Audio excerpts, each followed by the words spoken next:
Hello and welcome to Quantum Classes. I'm your Ejaz sir. I hope all of you are doing great, having good time at your home. Exam की preparation बहुत अच्छे से चल रही होगी. Now in this video we are going to discuss top 20 questions of chemistry class 11th. देखो बेटा, exams are very near. आपने प्रिपेयर किया होगा. Now at the last moment मैं आपसे केमिस्ट्री क्लास 11th के 20 क्वेश्चन शेयर करता हूं, जो आपके 5 मार्क्स वाले क्वेश्चंस हैं, जो आपके 3 मार्क्स वाले क्वेश्चंस हैं, इवन 2 मार्क्स वाले भी, वो बेटा इन 20 क्वेश्चंस में से आने के चांसेस है. तो चलो आगे बढ़ते हैं. वीडियो को पूरा देख लीजिएगा, बिकॉज कुछ बच्चे मुझे टेक्स्ट कर रहे थे कि सर न्यूमेरिकल्स जो है वो किस किस टॉपिक से हमें प्रिपेयर करने हैं. तो मैं आपको आगे जाके बताऊंगा कि केमिस्ट्री में जो न्यूमेरिकल पोर्शन है वो किन किन टॉपिक से आता है. वैसे न्यूमेरिकल ज़्यादा नहीं आती है, hardly 4 to 6 marks, maximum 8 marks तक न्यूमेरिकल्स आती हैं, उससे ज़्यादा नहीं आती है. तो चलो आगे बढ़ते हैं. क्लास 11th केमिस्ट्री के top 20 questions for JK board exams आपके सामने ये रहे. तो सबसे पहला क्वेश्चन आपके सामने ये रहा. इधर देखिए बेटा, सबसे जो पहला क्वेश्चन यहां पे है, that is state and explain the law of definite proportion, law of multiple proportion and law of reciprocal proportion. देखिए ये पहले चैप्टर का टॉपिक है, some basic concepts of chemistry. वहां में एक इंपॉर्टेंट टॉपिक है, that is laws of chemical combination, और उनमें law of definite proportion, law of multiple proportion and law of reciprocal proportion. इस क्वेश्चन को बड़े अच्छे से प्रिपेयर करके जाइएगा. देयर आर चांसेस कि ये आपके पेपर में होगा ना. उसके बाद हमारे पास एक question number 2, define molecular and empirical formula, how they are related to each other. Molecular formula क्या होती है, एम्पेरिकल फॉर्मूला क्या होती है, और उनके बीच का रिलेशन क्या है. और बेटा यहां से मैं आपको बता दूं, देयर आर द चांसेस कि इस टॉपिक से न्यूमेरिकल्स आ सकती है. आपको वहां पे दिया जाएगा कोई कंपाउंड और उसमें से एलिमेंट की परसेंटेज कंपोजिशन गिवन होगी, आपको निकालना होगा वहां से मॉलिक्यूलर या empirical formula. Now question number 3, that's very important. Write down postulates of Bohr's model of atom, what are its limitations. यानी बोहर्स मॉडल ऑफ एटम के पोस्टुलेट्स को लिखना है और उसकी लिमिटेशंस क्या है, बोहर्स मॉडल कहां फेल होता है. सो ये बोहर्स मॉडल है, इट्स बोहर्स मॉडल, ठीक है. उसके बाद नेक्स्ट क्वेश्चन है, that is state and explain the uncertainty principle, Heisenberg's uncertainty principle and de Broglie's hypothesis. Heisenberg's uncertainty principle separately 3 marks वाला क्वेश्चन भी हो सकता है, और डे ब्रोगलीज भी 3 मार्क्स वाला क्वेश्चन हो सकता है, या ये 5 मार्क्स वाले दोनों एक साथ पूछे जा सकते हैं. उसके बाद we are having one more question, what are quantum numbers. Quantum numbers क्या होते हैं, what are quantum numbers. At the short note on Aufbau principle and Hund's rule. देखिए बेटा, quantum numbers one of the most important and frequently asked question है. उसमें 4 quantum numbers हैं, principal quantum number, azimuthal quantum number, magnetic quantum number and spin quantum number. ये चारों के 4 quantum numbers prepare कीजिएगा और यहां से क्वेश्चंस आते हैं. और बेटा इलेक्ट्रॉनिक कॉन्फ़िगरेशन जब आप करते हो ना, तो वहां पे 2 रूल सीखने होते हैं, Abbas principle and Hund's rule. यहां से डेफिनेटली क्वेश्चन आता है. नाउ आगे बढ़ते हैं. क्वेश्चन नंबर 6 देख लीजिएगा आप. Question number 6 is define ionisation energy and electron affinity, explain factors affecting ionisation energy and electron affinity. Simple definitions लिखनी है, आयोनाइजेशन एनर्जी और उसके बाद इसके फैक्टर्स और इसका पीरियोडिक टेबल में trend. Similarly electron affinity, this is one of the most important question. मैं पहले ही बता रहा हूं, यहां से डेफिनेटली क्वेश्चन बन सकता है. Now we are having one more question. What is electronegativity and explain its trend in periodic table. Electronegativity क्या होती है, किन फैक्टर्स पे डिपेंड करती है, और पीरियोडिक टेबल में डाउन द ग्रुप जाने पे इलेक्ट्रोनेगेटिविटी का क्या होता है और अलोंग अ पीरियड क्या होता है, ठीक है.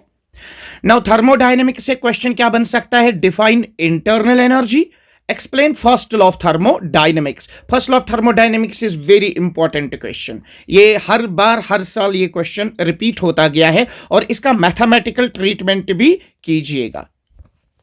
Now we are having one more question from thermodynamics that can be asked in your examination, that is what is entropy and Gibbs free energy? Entropy क्या है, गिब्स फ्री एनर्जी क्या है, how they are related, इनके बीच का relation क्या है? At the short note on second law of thermodynamics, ठीक है।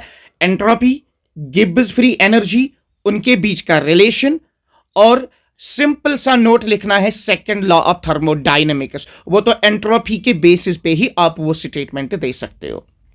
Now we are having one more question from thermodynamics. Explain Hess's law. Hess's law define करो, और ये कुछ terms, enthalpy of combustion, enthalpy of formation, enthalpy of neutralisation, इनको prepare करके जाइएगा। और याद रखिएगा Hess's law is very important question, इसको इग्नोर मत करना। Now from equilibrium, what questions can be asked? What is chemical equilibrium? Explain law of mass of action. Law of mass action. Equilibrium क्या है, इसकी characteristics क्या है, और law of mass action को explain करो। One more question from equilibrium is what do you mean by equilibrium constant? Equilibrium constant क्या है, इसके characteristics क्या है, how it is different from reaction quotient? Equilibrium constant और reaction quotient के बीच में difference क्या है, ये question पूछा जाएगा। Question number 13 that can be asked, that is state and explain Le Chatelier's principle। यानी अगर आप इक्विलिब्रियम को डिस्टर्ब कर रहे हो by changing pressure, concentration, temperature, तो ये जो सिस्टम है, केमिकल सिस्टम, वो किस तरह से इक्विलिब्रियम को वापस मेंटेन करके रखता है। So that is Le Chatelier's principle. This is very important question, अक्सर पूछा जाता है। Now last question from equilibrium, buffer solutions क्या होते हैं और सॉल्ट हाइड्रोलिसिस क्या होते हैं? बेटा ये कीजिएगा, बफर सॉल्यूशन और इसके एग्जांपल्स कीजिएगा, सॉल्ट हाइड्रोलिसिस और इसकी एग्जांपल्स कीजिएगा, ठीक है। Now from redox reaction, redox reaction के सिर्फ 4 मार्क्स हैं, छोटे छोटे से क्वेश्चंस पूछे जा सकते हैं, जिनमें डेफिनेशंस में what is oxidation, reduction, oxidising agent and reducing agent, इनमें सिंपल डेफिनेशंस याद कर लो, और बेटा एक एक दो दो एग्जाम्पल्स कर लो। What is oxidation state? Oxidation state या ऑक्सीडेशन नंबर क्या होता है? At the short note on disproportionation reaction. मैं यहां से आपको बताऊं बेटा, ये जो क्वेश्चन नंबर 16 है ना, याद रखिएगा ऑक्सीडेशन नंबर पे क्वेश्चन आएंगे। ऑक्सीडेशन नंबर पे आपको इस तरह से क्वेश्चन आएगा, आपको कोई कंपाउंड दिया जाएगा और आपसे कहा जाएगा कि बताओ किसी पर्टिकुलर एलिमेंट का ऑक्सीडेशन स्टेट क्या है। फॉर एग्जांपल मैं अगर आपको देता हूं ये वाला कंपाउंड KMnO4, पोटेशियम परमैंगनेट, आपसे पूछा जा सकता है बताओ इस मैग्नीज का ऑक्सीडेशन स्टेट क्या है। आई बात समझ में? या आपको कोई भी कंपाउंड, मान लीजिए आपको दिया गया है कार्बन डाइऑक्साइड, कार्बन का ऑक्सीडेशन स्टेट क्या है, आपको दिया जाएगा CrO5, क्रोमियम का ऑक्सीडेशन स्टेट क्या है। तो इस पे आपको क्वेश्चंस पूछे जा सकते हैं रिडॉक्स में। Now one more question organic से, explain inductive effect and electromagnetic effect. Inductive effect और इलेक्ट्रोमैग्नेटिक इफेक्ट, ये बेटा आपके पेपर में क्वेश्चन हो सकता है। ऑर्गेनिक में एक और क्वेश्चन मैंने दिया है, what are carbocations, carbanions, free radicals, give their stability order. Carbocation क्या होते हैं, कार्बेनाइन क्या होते हैं, फ्री रेडिकल्स क्या होते हैं, और उनका स्टेबिलिटी ऑर्डर। ये प्रिपेयर करके जाइएगा, बहुत अच्छा क्वेश्चन है, हर साल यहां से क्वेश्चन आता है। नाउ 19th क्वेश्चन देखो क्या है, how benzene is prepared. Benzene को कैसे प्रिपेयर करें? मेथड्स ऑफ प्रिपरेशन एनसीईआरटी में गिवन है। Explain electrophilic substitution reactions of benzene. Benzene की मोस्ट कॉमन जो रिएक्शंस है, केमिकल रिएक्शंस है, that are electrophilic substitution reactions. बहुत इंपॉर्टेंट है, बहुत इंपॉर्टेंट, मैं स्टार मार के देता हूं, ये क्वेश्चन हर साल आता है। और बेंजीन में सिर्फ यही तो इंपॉर्टेंट है आपके 11th स्टैंडर्ड में। इसमें एग्जाम्पल्स है like halogenation, nitration, sulphonation and Friedl crafts reaction, इनमें अल्काइलेशन और एसाइलेशन आती है। तो ये बड़ा इंपॉर्टेंट क्वेश्चन है, इसको अच्छे से प्रिपेयर करके जाइएगा। नाउ द लास्ट क्वेश्चन जो आपको पूछा जा सकता है, how alkenes are prepared. Methods of preparation of alkenes, alkenes को कैसे तैयार करते हैं, एनसीईआरटी में मेथड्स दिए गए हैं, वो कर लो। What are its chemical reactions, याद रखना अल्कीन्स की केमिकल रिएक्शंस पे क्वेश्चन आएंगे, ठीक है। At the short note on ozonolysis, Markovnikov's and anti Markovnikov's rule, ठीक है। तो ये टॉप 20 क्वेश्चंस मैंने दिए, जो 5 मार्क्स वाले क्वेश्चंस होंगे, जो आपके 3 मार्क्स वाले क्वेश्चंस होंगे, इवन छोटी छोटी टर्म्स 2 मार्क्स वाले भी यहां से बनने के चांसेस है। अब यहां से अक्सर मुझे क्वेश्चंस आते हैं, सर न्यूमेरिकल्स कहां से करें? देखो बेटा, मैं बताऊंगा आपको कि वो कौन से टॉपिक्स है जहां से न्यूमेरिकल्स पूछी जा सकती है। उसमें से सबसे पहला टॉपिक जो है दैट इज मोल कॉन्सेप्ट। जो मोल कॉन्सेप्ट है यहां से बेटा न्यूमेरिकल आ सकती है। Calculate number of moles, remember calculate number of moles, calculate number of atoms, calculate number of molecules, यहां से न्यूमेरिकल होने का चांस है। एक और न्यूमेरिकल यहां से बनने का चांस है that is molecular formula and empirical formula, यहां से न्यूमेरिकल बन सकती है। एटॉमिक स्ट्रक्चर में अगर आपको न्यूमेरिकल पूछी जा सकती है वो बेटा है Planck's quantum theory, Planck's quantum theory, और बेटा इलेक्ट्रोमैग्नेटिक रेडिएशन से, और radius of Bohr's orbit, radius of Bohr's orbit या radius of orbit, radius of orbit या रेडियस ऑफ शेल्स, ठीक है, ये पूछा जा सकता है। और बेटा आगे अगर बढ़ेंगे तो बॉन्डिंग में न्यूमेरिकल्स नहीं पूछी जाती है, पीरियोडिक क्लासिफिकेशन में न्यूमेरिकल नहीं पूछी जाती है।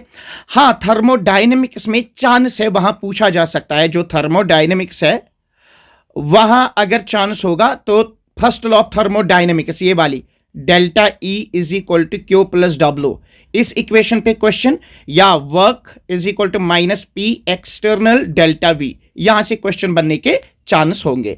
और न्यूमेरिकल अगर पूछी जाएगी that will be upon P H and P O H, बस यहां से चांसेस है। ये मैंने कुछ टॉपिक्स दे दिए। मोल कॉन्सेप्ट, देखो मोल कॉन्सेप्ट पे न्यूमेरिकल पूछी जा सकती है, मॉलिक्यूलर इंपेरिकल फॉर्मूला पे पूछी जा सकती है, Planck's quantum theory E is equal to H nu, ये याद रखिएगा, यहां से पूछा जा सकता है। Electromagnetic radiation nu is equal to C by lambda, इस इक्वेशन पे पूछा जा सकता है। लैम्डा वेवलेंथ गिवन होगी तो फ्रीक्वेंसी निकालनी होगी। और थर्मोडायनेमिक्स में यहां से और बेटा इक्विलिब्रियम में पीएच और पीओएच, यहां से क्वेश्चन पूछा जा सकता है। तो इस तरह से हमने आपको सामने टॉप 20 क्वेश्चंस प्रोवाइड करे अलोंग विद दी टॉपिक्स जहां से आपको न्यूमेरिकल्स पूछी जा सकती है। तो आई होप आपने इसको एंजॉय किया होगा। So wish you all the best for your exams. And last में मैं एक इंपॉर्टेंट बात बताऊं बेटा, आज से अब कंटिन्यूअसली अपने जो प्रिपेयर किया है ऑलरेडी उसको कंटिन्यूअसली रिवाइज कीजिएगा, अदरवाइज जब एग्जाम आ जाएगा तो वहां पे 2-2, 3-3 दिन बीच में गैप होती है, उसमें पूरा रिवाइज नहीं होता है। So it is better revise, revise and revise. Thank you so much. अल्लाह हाफिज टू ऑल ऑफ यू।